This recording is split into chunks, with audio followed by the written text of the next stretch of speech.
Kaylor, my brother, thank you for coming back to the studio. Yeah, man. This is a little bit different from what we did last time. Obviously, we're gonna have a conversation on the topics of, self-sabotage, the fear of success. Yeah. And I couldn't think of anyone more perfect to talk about these conversations, because you're a coach and someone that I see who's just constantly giving out gems on Instagram. Yeah, let's kind of dive into it right away. In your opinion, why would an individual, first of all, self-sabotage themselves in anything? Yeah. And maybe give us a definition of what that kind of means. Yeah.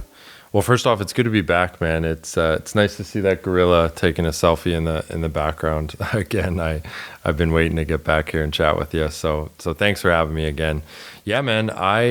So this is the question, right? This is the thing that people have a really hard time with is why would we self-sabotage? And I think we need to talk first and foremost about what self-sabotage is, okay? Because not everyone really knows exactly what self-sabotage is. It's a buzzword right now. I don't know if you've seen it, but a lot of people are talking about it because it's super common. But self-sabotage is essentially getting in your own way, right? Getting in your own way of the things that you actually want to do in life, the things that you actually want to achieve. It's actually sometimes getting what you want and throwing it away, right? So that is self-sabotage. Being afraid of success is really correlated with that. And we're going to dive more into that, I'm sure. They're kind of one and the same, or at least the fear of success causes self-sabotage is the way we can look at it. And people have a hard time wrapping their head around it because it's like, why on earth would I want to get in my own way of getting the things that I've actually always wanted to achieve? So that's what self-sabotage is. As far as why we actually do it, I mean, it's a loaded question, but I think we got some time to get into it. So basically, there's two things that I want to start with that you need to know about why we may get in our own way, why we might actually be afraid of success so that we actually throw it away when we get success. The first thing you need to know is that we run off a program. So we are no different than like a computer, okay? And I'm not a computer guy, so hopefully this is an okay example. But to my assumption and to my knowledge, a computer runs off a hardware. You're more tech savvy than I am. Is this correct? It runs off a hardware, which is basically a program that is created that tells the computer, do this when this happens, do that when this happens, and so forth and so on. And then that computer just runs off the program. Correct? Correct. Okay, cool. We are the same way, okay, as human beings. Now, the only difference is we do run off a program that's basically set, okay, and we just run off this instinctive program. The difference is there's 5% that's actually not running off the program. And that 5% is called our conscious mind, right? Right now, me and you are very conscious. Because you're asking me questions, I have to think on the spot, you have to think on the spot. We're very conscious. But we're only like this 5% of the time. 5% of our thoughts, ideas, and emotions are our conscious brain. The program that we run off of is the subconscious brain. So that's below, just like submarine, it's below consciousness. So the example I like to use sometimes is, you ever driven home from work or somewhere and you get there and you're like, I was zoned out for the last 15 minutes and I don't even remember how I got here. That's that's a subconscious programming that you run off of. That's why you are like a computer running off the program. So that's the first important thing that we need to know is we run off this subconscious programming. We're not really aware when we're doing it. The second thing you need to know is that all of that subconscious programming, all it cares about and its only sole purpose is to keep you alive. It does not care about your happiness. It only cares about your survival. So if that's the case, then what your subconscious mind and the program that you run off of, what it really likes is, a few things. It really likes familiarity.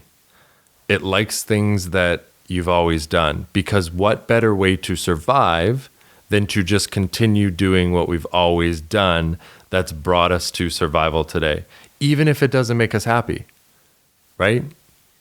If it's familiar, our subconscious programming loves it because it's, at least we know what we're going to get.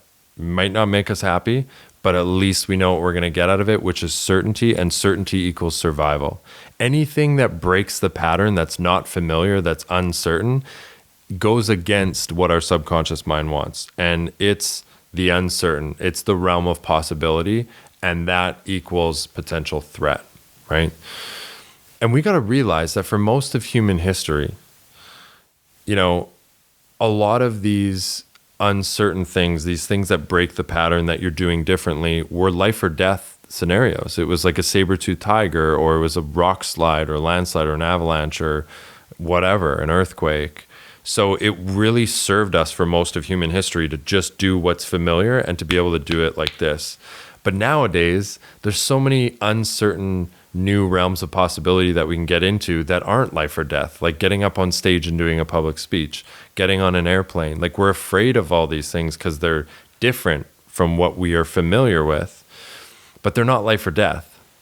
So that subconscious programming that only cares about our survival, it doesn't really serve us anymore. Well, it does in some scenarios. We need it in certain scenarios if it is actually a life or death scenario. But for most of our days, if we're lucky enough to live in a great environment, a safe environment, we don't really need to only be doing what's familiar. So really, to kind of summarize everything, the best and easiest way, obviously this is a really complex topic, but the best way I can describe it is your brain and your psychology love what's familiar. And let's face it, for most people who want to be successful, who want to make money, who want to make that team, who want to get the promotion, who want to get that perfect partner, they want to get the vacation home, whatever, well, guess what? That's unfamiliar, right? It's different, it's unique, it's uncertain. We don't know what we're going to get out of it because we've never had it, right? Remember, what better way to survive than to just continue doing what we've always done? So here's what happens with self-sabotage. And there's some other things that happen too that we can get into. But what happens with self-sabotage is sometimes you end up getting something that you actually consciously want. Remember, we talked about the conscious mind, and you say, yeah, I want that. I want that perfect partner. I want all this money. But in the subconscious programming that you run off of 95% of the time, it doesn't like it because it's new and it's scary and it's different. And again, it doesn't care about your happiness. It just wants what's familiar. So we see this in lottery winners, right? I don't know if you know the stats, but after 5 years, I think it's something like 70 or 80% of them go bankrupt or broke. Now, I don't think it's as much that they're poor at managing money, right? I think that that's probably a little part of it. It's more, in my opinion, and I think it's evident that it's more self-sabotage because they all of a sudden, who buys lottery tickets? They're lower to middle class people who are making, 30, 40, 50, $60,000 a year. That is who they have always been and what they've always done. And sure, it might not make them happy, but at least they know what they're going to get out of it.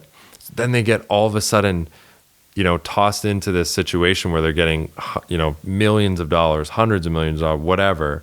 And all of a sudden now it's just so different. And think about how much life changes when you all of a sudden get all of this money in your life. Like your lifestyle changes, people start asking you for money, they start treating you differently. And to our psychology, to our subconscious programming, that is so incredibly uncomfortable. So guess what? We push it away and we just spend it, we get rid of it. Now, another key to really know about that is remember that it's all happening subconsciously.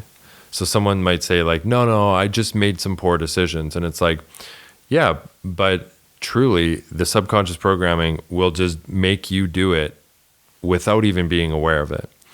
Another place that it can show up is relationships. You can finally get the partner that you've always wanted, that partner that consciously, when you think about it, is the perfect partner. And a lot of times we'll throw it away. So subconsciously you might create an argument, right? Because it scares us when we actually get what we want, because maybe you've been dating the wrong partner in the past, and the partner that is not actually good for you. And at least it's familiar, right? So you push it away, and you self-sabotage it. The other thing, and the last point I want to make before we really unpack it more, because there's more aspects to it. And the last thing I want to say about all of this, because there's more aspects to it that we can dive into, but we also need to realize that when we actually get what we want, that is when we are the most vulnerable, right? We need to realize another aspect of why our psychology wants us to actually not get what we want is because it's comfortable to not actually have everything. Because once you have everything, if you think about it, you're ultimately vulnerable. That is when you can lose everything. And think about how scary that thought is. So then you end up dating, the asshole, or you date someone who's a dud and you can do better, but you date that person because it's more comfortable, because if you, or when it doesn't work out, then you can just say, oh, they were an asshole anyways, or, oh, they weren't the right person for me anyways, right? So it's actually more comfortable to not have what we want and just live in the conscious possibility of it happening, because then we're not ultimately vulnerable. And when we have nothing, we have nothing to lose. Thanks for tuning in. I hope you enjoyed it. To support this channel, go to patreon.com/Cassius to get more videos like this and on topics such as filmmaking, creativity, and business. Thanks so much for watching.